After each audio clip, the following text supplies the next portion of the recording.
Hello and welcome to the International Daily Roundup by People's Dispatch, where we bring you some of the major news developments from across the world. Our headlines: protests in the US continue, second person killed in police firing. Protests held across Palestine and Israel over killing of disabled man by security forces. Bolivian election body announces new dates for presidential polls. Singapore to build new dormitories for migrants after months of discriminatory containment policy. And South African Teachers Union approach courts against government plans to reopen schools. We began with the protests in the US against police killings and racism. The second death from police firing was reported from New York as protesters are being attacked in different parts of the country by the police.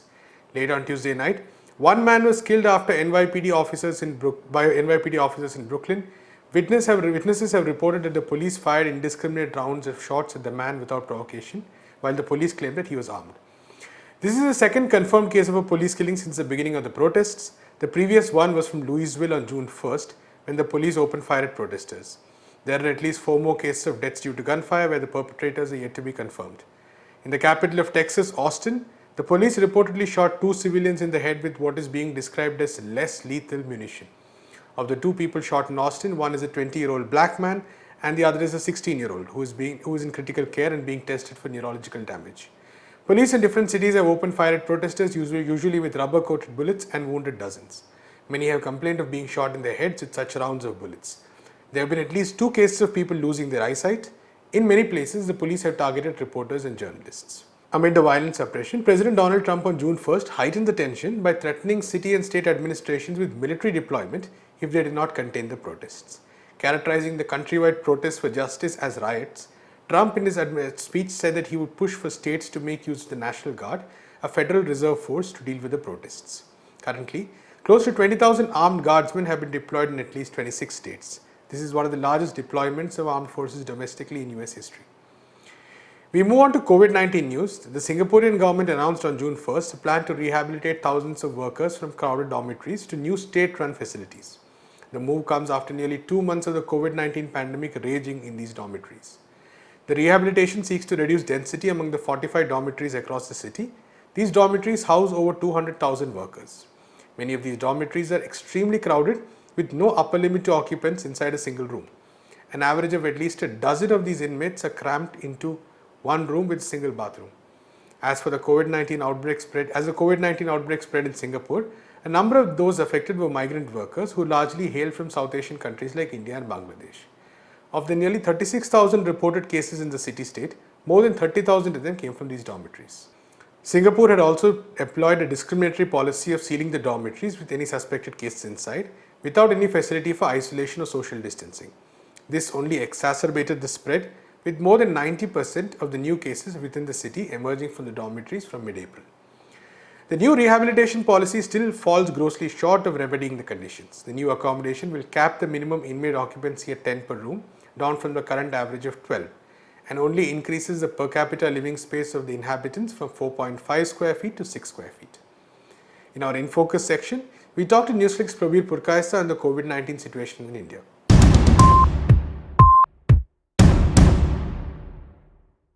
Prabir, thank you so much for joining us.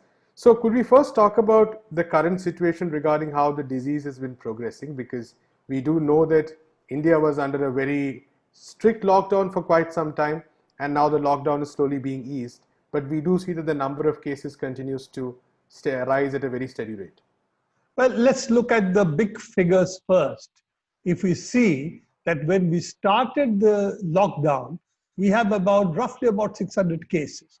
Now, of course, the actual cases might have been larger, but now, as you have said, we have already reached 207,000 cases.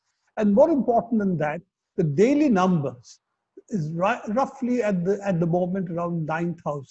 If you take the world quote-unquote rankings, if you will, so India at the moment is the 7th highest number of total cases. But if you look at the daily rise, then you will see India is jointly 3rd with Russia, both having something like 8,900 cases per day or roughly 9,000 cases per day, only behind the United States and Brazil. So if you look at these figures, the Indian figures really look a little worrying, mainly because if you see that the lockdown has not really effectively been able to stop the epidemic. The epidemic is still growing, and even the Indian Council of Medical Research has said that we are likely to see the peak. We are far from the peak at this moment. We are likely to see the peak couple of months, 3 months down the line. So we are really looking at an accelerating in terms of acceleration in terms of numbers, not in terms of percentage of people getting the disease, but in terms of the new infections that we are seeing. But our figures, the base figures now are so large, 200,000 odd and more, that these are obviously are quite large in terms of the global figures. So this is where we are. And if we look at the doubling rate at the moment, India, and I'll go to the figures that take us in comparison to the global figures. If you look at the India figures, then you will see India figures at the moment are roughly around 200,000. But this figure, when did it, was it half of this? That means, what is the doubling rate? You will find it double roughly in the last 14 days. That means India's doubling rate, which is the key figure we should take in the epidemic, is still at a rate which is pretty high. If we look at other countries which are having similar doubling rates, one is Brazil, and all others, apart from Mexico, Mexico is a little lower than India. All others like the United States, Italy, Iran, for instance, even UK, all of them seems to have flattened their curves. We have a question of flattening their curves as we talk about this, but the three countries whose curves are still rising, Brazil, clear, India, clear, and at the moment, Mexico too. But Russia has more or less starting to flatten its curves. US has also started to flatten its curves, and the countries which have flattened their curves are Italy, France, Germany, Iran. Now, one may say, well, India is a relatively poor country, but if you look at Malaysia, these are the figures we have been showing from day one, is that Malaysia started a little ahead of India, had higher figures for some time, but after that you can see how well it has been able to flatten the curve, and that's something which is really striking. If we come to the states in India, then only state which has done reasonably well in this period, and even now it's facing an upsurge, is Kerala. And this recent upsurge in Kerala is, of course, because of a large number of migrants who have come from other states already infected, and Kerala is dealing with that at the moment.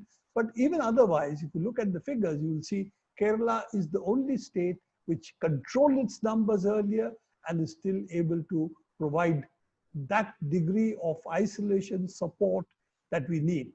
Now, ICMR and Government of India has been talking about avoided deaths. I think that's a bogus concept, because you don't avoid deaths through a lockdown, you only postpone it. The real key issue where India has been failing is what is called mitigation figures, and mitigation really means the ability to cut down your infections, new infections which are taking place through contact tracing, testing on a much larger scale, and of course, isolating the people who test positive. And all this counts. India is actually in a bad position. Apart from Kerala, we have not been successful so much in contact tracing. Our numbers are rising because the testing is still low. In some of the states, the testing figures are really low, and we therefore do not know what the infections really are. And suddenly we get overwhelmed by new numbers.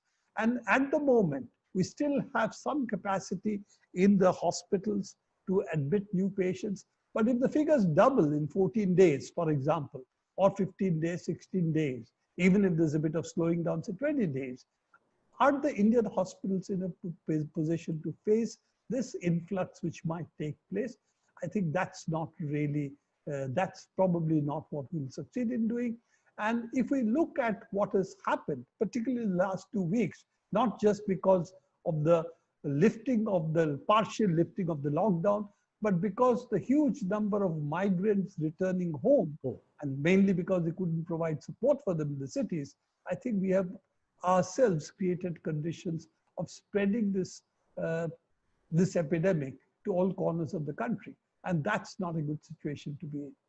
In our next story, multiple protests occurred across the occupied Palestinian territories as well as in Israel on June 2nd over the killing of a disabled man, Iyad Halak. 32-year-old Halak was shot over 10 times by the Israeli police on May 30th while running from a police checkpoint. Protests were reported from occupied East Jerusalem and a number of cities and towns in Palestine, as well as cities in Israel, including Tel Aviv.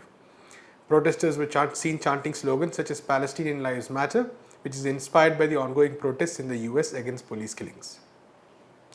According to the US, in 2019 alone, at least 132 unarmed Palestinians were killed by Israeli security forces. Around 20 Palestinians have already been killed so far in 2020. In the meanwhile, Israeli forces have conducted a massive crackdown in Palestinian territories. 23 Palestinians were arrested on Monday from different parts of the occupied West Bank and East Jerusalem. According to the Palestinian Prisoners Society, those arrested include 2 former prisoners and 2 minors. The number of arrests by Israel has increased in the last couple of weeks. Monday was the second time in less than a month when mass arrests were conducted.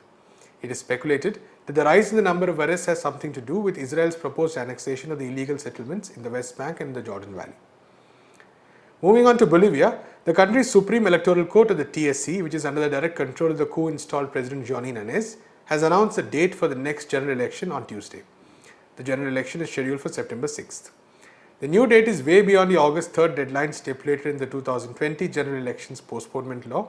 Nevertheless, all political parties agreed to postpone the date due to the ongoing pandemic. On June 1st, the TSC reached a pre-agreement with various presidential candidates to ensure necessary time to guarantee safe voting conditions. Former Bolivian President Evo Morales of the Movement Towards Socialism Party, who was overthrown in the coup last year, welcomed the decision. Morales appealed to the Bolivians to vote for MAS presidential candidates and re-establish democracy in the country. MAS has nominated Luis Arce and David Choquehuanca as the party's presidential and vice presidential candidates. All the latest opinion polls on voter intention, which were carried out in the first quarter of the year, indicated that the MAS party candidates were the most preferred. And finally, the 27,000 strong Educators Union of South Africa, or EUSA, has sought judicial intervention against the government's decision to reopen schools. EUSA filed an urgent application at the Pretoria High Court against the decision to reopen schools from June 9th. Responding to the appeal, the Minister for Basic Education appeared for the first hearing on the matter on Tuesday. However, the presiding judge postponed the matter till June 9, stating that the minister was not ready to proceed and needed time to familiarize herself with the matter. The original plan, as announced by the Education Minister, was to start reopening schools from June 1st. However, after opposition by most of the unions, followed by protests from parents on Monday, the Education Minister postponed the reopening to June 9th.